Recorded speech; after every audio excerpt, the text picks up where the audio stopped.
کہ وہ کون سی عورتیں ہیں جن پر رب نے نماز جیسا عظیم فرض بھی معاف کر دیا ہے. جی ہاں، وہ نماز جو رب سے ملاقات کا لمحہ ہوتی ہے، جو دنیا کی ہر مصیبت کا علاج ہے، جو بخشش کی چابی ہے. پیاری بہنوں، سب سے پہلے بات کرتے ہیں اس عورت کی جس پر رب نے نماز جیسا عظیم فرض معاف کر دیا ہے. پہلی عورت کے بارے میں، وہ پہلی عورت ہے حائضہ، یعنی جسے حیض آتا ہے، جو مخصوص دنوں میں جسمانی اور روحانی کمزوری سے گزرتی ہے. رب نے ان دنوں میں اسے نہ صرف نماز سے چھوٹ دی بلکہ یہ بھی فرمایا کہ وہ ان نمازوں کی قضا بھی نہ کرے. کیا یہ رعایت نہیں بلکہ ایک رحمت ہے؟ جب عورت کا بدن ٹوٹ رہا ہوتا ہے، جب دل بوجھل ہوتا ہے، جب وہ خود کو اندر سے کمزور محسوس کرتی ہے، تو رب خود فرماتا ہے اب تو صرف آرام کر، اب میں تم سے نماز کا مطالبہ نہیں کرتا. سوچو، جس رب نے یہ نماز آسمان پر فرض کی وہ خود کہتا ہے چھوڑ دو. یہ اس بات کی دلیل ہے کہ عورت کا مقام کتنا بلند ہے اور اس کے درد کو رب خود جانتا ہے. لیکن اے میری بہن، پیاری بہنوں اور میرے محترم بھائیوں، اب بات کرتے ہیں اس دوسری عورت کے بارے میں جسے رب کریم نے اپنی خاص رحمت سے نماز کی چھوٹ عطا فرمائی، اور وہ ہے نفاس والی عورت، یعنی وہ عورت جو بچے کی پیدائش کے بعد مخصوص مدت تک خون آنے کی حالت میں ہوتی ہے. یہ وہ وقت ہوتا ہے جب عورت جسمانی، ذہنی اور روحانی طور پر انتہائی کمزوری کا شکار ہوتی ہے. ایک ایسا لمحہ جب وہ موت کے دہانے سے پلٹتی ہے اور ایک نئی جان کو دنیا میں لاتی ہے. اس کی ہڈیاں بکھرتی ہیں، رگیں ٹوٹتی ہیں اور اس کا جسم ایک نئی روح کی قیمت چکاتا ہے. رب کو اس عورت کی تکلیف، اس کی قربانی، اس کا درد سب کچھ نظر آتا ہے. اسی لیے اس پر ان دنوں نماز فرض نہیں کی گئی بلکہ اسے آرام، سکون اور بحالی کا حکم دیا گیا ہے. لیکن افسوس کی بات یہ ہے کہ آج کے دور کی کچھ عورتیں ایسی بھی ہیں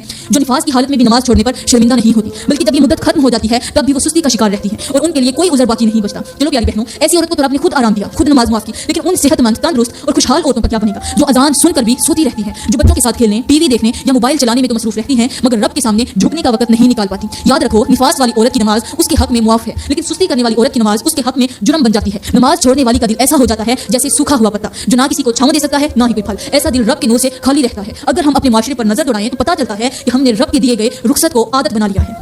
نفاس کی رخصت صرف ان دنوں کے لیے تھی لیکن ہم نے اس کو مہینوں کی غفلت میں بدل دیا ہے. لہٰذا میری بہنوں، اگر اللہ نے کسی خاص حالت میں رعایت دی ہے تو شکر ادا کرو، اور جیسے ہی تجھے صحت ملے فوراً اپنے رب کے حضور جھک جاؤ، کیونکہ نماز وہ کڑی ہے جو بندے کو رب سے باندھتی ہے، اور جس کا یہ رشتہ کمزور ہو جائے وہ دنیا میں تو شاید بچ جائے مگر آخرت میں رسوا ہو جائے گا. میری پیاری بہنوں اور میرے محترم بھائیوں، ایک بات کا ذکر ہے کہ کسی پرانے گاؤں میں ایک نیک بزرگ رہا کرتے تھے جن کی دعائیں قبول اور باتوں میں اثر ہوتا تھا. ان کے پاس جو لوگ تھے وہ روزانہ اپنے مسائل لے کر آتے اور وہ جو بھی دعا کرتے، وہ جو بابا جی تھے جو بھی دعا کرتے فوراً ان کے معاملے میں قبول ہو جاتی. وہ لوگوں کو دعائیں بھی دیتے اور ان کو نصیحتیں بھی کرتی. ایک دن ایک عورت چہرے پر تھکن، آنکھوں میں نمی لیے اپنے نومولود بچے کو گود میں لیے ان کے پاس پہنچی. بزرگ نے اس کی حالت دیکھی تو فوراً پانی منگوایا، آرام دہ جگہ پر بٹھایا اور کہا، بیٹی تو موت کے دروازے سے ہو کر آئی ہے اور ایک نئی جان کی ماں بنی ہے. عورت کی آنکھوں سے آنسو بہنے لگی. وہ بولی، بابا جی میں کئی دن سے نماز نہیں پڑھ سکی، میرا دل بے چین ہے، ضمیر مجھے جھنجھوڑتا ہے، مجھے ایسا لگتا ہے کہ رب مجھ سے ناراض ہو گیا ہے. بزرگ مسکرائے اور آسمان کی طرف دیکھا اور پھر اس عورت سے کہا، بیٹی سن، تو نے نماز نہیں چھوڑی، تو نے رب کے حکم کی تعمیل کی ہے. جس طرح بارش کے دن زمین سجدہ نہیں کرتی بلکہ رب کے پانی کو سمیٹتی ہے، اسی طرح تو بھی رب کی عطا کو سمیٹ رہی ہے. یہ خون، یہ کمزوری، یہ درد، یہ سب تیرے لیے رب کی طرف سے اجازت ہے کہ تو آرام کرے، سجدہ نہ کرے. یہ معافی سزا نہیں، یہ رحمت ہے. پھر انہوں نے ایک عجیب سی بات کہی جو اس عورت کی زندگی بدل گئی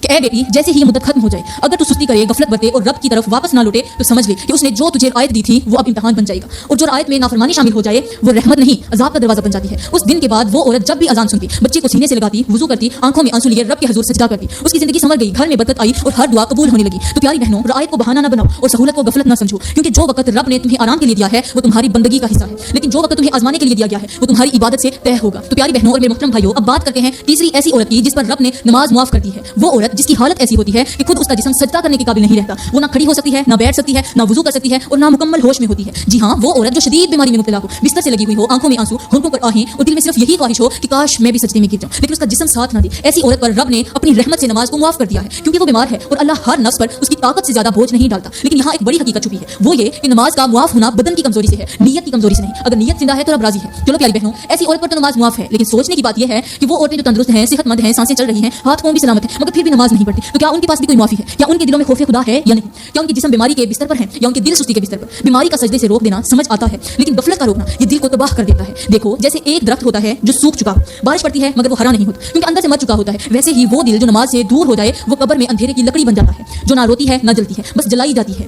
بس میری پیاری بہنوں، اگر تم صحت مند ہو، کھا سکتی ہو، بات کر سکتی ہو، سوشل میڈیا استعمال کر سکتی ہو تو رب کی بارگاہ میں سجدہ بھی کر سکتی ہو، کیونکہ جب قیامت کے دن سوال ہوگا کہ نماز کیوں نہ پڑھی تو بیماری بہانہ بن سکتی ہے لیکن سستی وہ بہانہ نہیں بنے گی، اس کا کوئی جواب نہیں ہوگا. میری پیاری بہنوں، وہ ہے دماغی توازن کھو بیٹھنے والی عورت.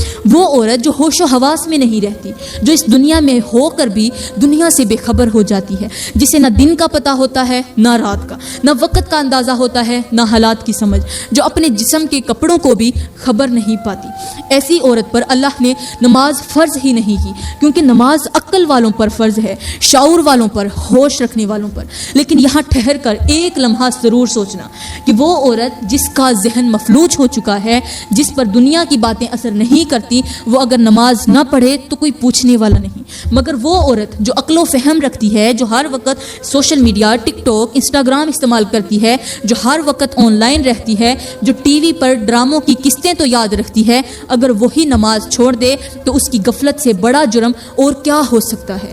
آج اگر اپنے معاشرے پر نظر دوڑائیں تو ہمیں کئی ایسے چہرے ملیں گے جو بظاہر ہوش میں ہوتے ہیں، مگر نماز کے معاملے میں ان کا حال بھی کسی بے ہوش عورت جیسا ہوتا ہے۔ نہ وقت کا دھیان، نہ قرض کا احساس، وہ گھر جس میں سجدے نہیں ہوتے، وہ دل جس میں اللہ کا ڈر نہیں ہوتا، اور وہ زبان جو رب کے ذکر سے غافل ہو، وہ بربادی کے دہانے پر کھڑا ہوتا ہے۔ تو پیاری بہنوں، ایسی عورتوں کو تو نماز معاف ہے، لیکن جو عورتیں ہوش و حواس رکھتی ہیں، تندرست ہیں، عقل بھی رکھتی ہیں، ایسی عورتوں پر نماز معاف نہیں ہے۔ ایسی عورتوں کو اللہ تعالیٰ دنیا میں بھی تباہ کرے گا، آخرت میں بھی برباد کر دے گا۔ تو پیاری بہنوں، میں دعا کرتی ہوں کہ اللہ تعالیٰ ہمیں 5 وقت کی نماز پڑھنے کی توفیق عطا فرمائے، ہمیں ان بیماریوں سے بھی محفوظ رکھے جن میں اللہ تعالیٰ نے نمازیں معاف کی ہیں، تاکہ ہم اپنی ہر نماز کا جو ثواب ہے وہ حاصل کر سکیں۔ آمین ثم آمین، وما علینا الا البلاغ المبین۔